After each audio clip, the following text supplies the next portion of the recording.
Hello friends, welcome back to Google search console playlist at Marketech by Chandan channel. तो अभी तक हमने समझ लिया कि गूगल सर्च कंसोल क्या होता है, कैसे उसके सारे ऑप्शंस काम करते हैं। आज की इस लास्ट वीडियो में इस प्लेलिस्ट की हम लोग डिस्कस करने वाले हैं सेटिंग्स। तो गूगल सर्च कंसोल की सेटिंग्स क्या होती हैं, किस तरीके से उसका पूरा सेटअप चेक किया जाता है, किसी को एक्सेस शेयर करना है तो कैसे शेयर किए जाते हैं, आपको कभी अपनी प्रॉपर्टी यहाँ से किसी और लिंक पे स्विच करनी है तो वो कैसे की जाती है, वो सारे के सारे ऑप्शन हम लोग सेटिंग्स में जाके आज एक्सप्लोर करने वाले हैं। तो चलिए चलते हैं सीधा हम स्क्रीन पे और देखते हैं कि ये कैसे काम करता है। तो जैसे कि अभी हम लोग स्क्रीन पे देख रहे हैं, हमें सेटिंग का ऑप्शन यहाँ पे दिख रहा है। सबसे पहला ऑप्शन क्या आ रहा है? Ownership verification. तो आपको दिखा रहा है कि yes you are verified owner. तो यहाँ पे ग्रीन टिक आ गया। इन केस अगर आपके पास ऑनरशिप के एक्सेस नहीं है तो यहाँ पे दिखा देगा you are not verified owner. But आपका चैनल वेरीफाइड है, उसकी बात नहीं कर रहे, आपके पास एक्सेस ऑनरशिप वाले हैं कि नहीं, यहाँ पे वो दिखता है। फिर आता है यूजर्स एंड परमिशन। जब आप इस पे क्लिक करोगे तो उसके बाद हमें यहाँ पे एक ऑप्शन दिख रहा है ऐड यूजर। ऐड यूजर पे क्लिक करने के बाद आपको सिंपल यहाँ पे ईमेल आईडी टाइप करनी है। उसके बाद आपको देखना है कि आपको परमिशन कौन सी देनी है। उसको फुल ऑनरशिप देनी है कि वो पेजेस के अंदर कुछ भी चेंज कर पाए, कुछ रिमूव कर पाए, किसी और को एक्सेस दे पाए। सेकेंड ऑप्शन होता है फुल एक्सेस देता है कि जिसके अंदर जितने भी हमारे ऑप्शन हैं, जो भी हमारा डेटा है, वो सारा का सारा उसको विजिबल होगा। और कुछ होता है रिस्ट्रिक्टेड। तो जैसे अगर आप यहाँ क्लिक करते हैं, आप पैड पे जैसे ही क्लिक करेंगे उसकी ईमेल आईडी पे एक लिंक चला जाता है जिसमें लिखा आता है ये ही इज इनवाइटिंग यू। और वो वहाँ पे क्लिक करेगा एक्सेप्ट पे, तो उसके पास ये पूरा का पूरा एक्सेस चला जाएगा। ठीक है, तो यहाँ से हमें पता चल गया कि यूजर और परमिशन कैसे हमें देनी है किसी को। फिर तीसरा आता है एसोसिएशन। एसोसिएशन में गूगल एनालिटिक्स लिखा है क्योंकि मैंने इसको गूगल एनालिटिक्स के साथ भी कनेक्ट किया हुआ है। फिर आता है मेरा चेंज ऑफ एड्रेस। तो चेंज ऑफ एड्रेस का मतलब क्या होता है कि मान लीजिए अभी मैं अपना एक पेज पे काम कर रहा हूँ जिसका नाम मैंने रखा हुआ है xyz.com/learn। लेकिन अब मेरे को लग रहा है कि लर्न बहुत अच्छा नहीं लग रहा, मैं इसको कोर्सेज में कन्वर्ट कर देता हूँ इस पेज को, और उसके आगे जितने भी मेरे पेजेस के लिंक हैं वो सब चेंज हो जाएंगे।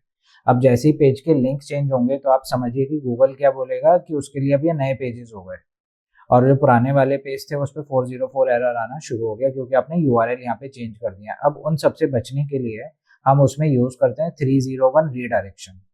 ठीक है, तो यहाँ पे क्या लिखा रहा है? To change your site address you must set up 301 redirects from the old site to the new one and perform any other relevant setup steps. तो आप अपने डेवलपर को बोल सकते हो कि उस लिंक से इस लिंक पे जब हम स्विच कर रहे हैं तो इनका 301 रीडायरेक्शन क्रिएट कर दो, सो दैट कि गूगल एनालिटिक्स और गूगल वेब मास्टर को पता चले कि हाँ ये वाला पेज अब चेंज हो गया है। तो जो उस पेजेस के नंबर थे वो एज इट इज रहेंगे, और वहां से गूगल क्या करेगा कि कोई भी लर्न वाले पेज पे अगर क्लिक कर रहा है, क्योंकि वो पुराने यूआरएल अभी गूगल पे हैं आपके, तो वो क्लिक करके वो सीधा आपके कोर्सेज वाले पेज पे लैंड करा देगा। उसका बेनिफिट क्या हुआ कि आपका जो यूजर बेस था वो खराब नहीं होगा, आपके डेटा खराब नहीं होगा, आपके नंबर्स खराब नहीं होंगे, नॉट इंडेक्स पेज इंक्रीज नहीं होंगे। तो इस तरीके से आपका वो रिडायरेक्शन धीरे धीरे करके महीने 2 महीने के अंदर, जितने भी नंबर ऑफ पेजेस पे वो डिपेंड करता है कितना टाइम गूगल उनको अपडेट करने में लगाता है, बट आपका यूजर्स खराब नहीं होंगे, ना आपके यूजर्स का एक्सपीरियंस खराब होगा। ठीक है, तो इसने क्या कहा, सिलेक्ट न्यू साइट। अब आप यहाँ सिंपल ऐड प्रॉपर्टी पे क्लिक करके आप उसको अपडेट यहाँ से कर सकते हो। वापस आ जाते हैं सेटिंग्स पे। अब देखते हैं यहाँ पे क्या आ रहा है, bulk data export with big query. Big query एक टूल होता है गूगल का, आप उसकी हेल्प से अपना पूरा का पूरा डेटा एक्सपोर्ट करके और नंबर ऑफ स्टेक होल्डर जो भी हैं आपकी वेबसाइट के, आप उनके साथ वो डेटा शेयर कर सकते हो। फिर यहाँ आता है robot.txt, all files are valid. और गूगल का crawl stats 80,800 times crawl request हुई है 90 डेज में लास्ट। तो ये अच्छा किस लिए है कि जितना ज़्यादा क्रॉलर मेरी वेबसाइट पे आएगा उतना ज़्यादा ही जो मेरा डेटा है वो अपडेटेड रहेगा गूगल के पास, उतनी ही ज़्यादा मेरे रैंकिंग की पॉसिबिलिटीज़ बढ़ती हैं। तो जितने ज़्यादा आप साइट मैप जितनी बार अपडेट करते हो, कुछ भी वेबसाइट पे करेक्शन करने के बाद अगर आप साइट मैप डालते हो तो गूगल का क्रॉलर आपकी साइट पे उतनी बार आता रहता है और उसको क्रॉल करता रहता है। फिर लास्ट ऑप्शन आता है इसमें प्रॉपर्टी एडेड टू अकाउंट। तो जैसे कि मैंने 9 जनवरी 2025 को ये प्रॉपर्टी ऐड की थी, और यहाँ से आ रहा है रिमूव प्रॉपर्टी। अगर मेरे को ये प्रॉपर्टी हमेशा के लिए रिमूव करनी है अपने सर्च कंसोल से, तो मैं रिमूव प्रॉपर्टी पे जाके क्लिक करके उसको कंफर्म करूंगा, तो विद इन 24 आवर्स मेरी प्रॉपर्टी यहाँ से पूरी की पूरी डिलीट हो जाती है। और उसके बाद फिर मुझे पूरा का पूरा सेटअप ही नया करना पड़ेगा क्योंकि यहाँ से ये कभी भी वापस नहीं मिल पाती।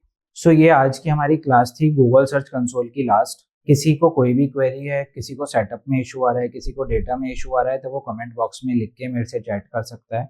मैं उसकी हेल्प वहाँ पे कर दूंगा। और इस पेज को या इस चैनल को आप सब्सक्राइब कर लें, क्योंकि यहाँ पे हम लोग डालते हैं सिर्फ डिजिटल मार्केटिंग की प्रैक्टिकल नॉलेज, कोई थियोरेटिकल नॉलेज नहीं होती है, सिर्फ और सिर्फ प्रैक्टिकल होता है स्क्रीन के साथ कि आपको कैसी चीज़ों को इम्प्लीमेंट कैसे करना है और कैसे आप उस चीज़ को इम्प्रूव कर सकते हो।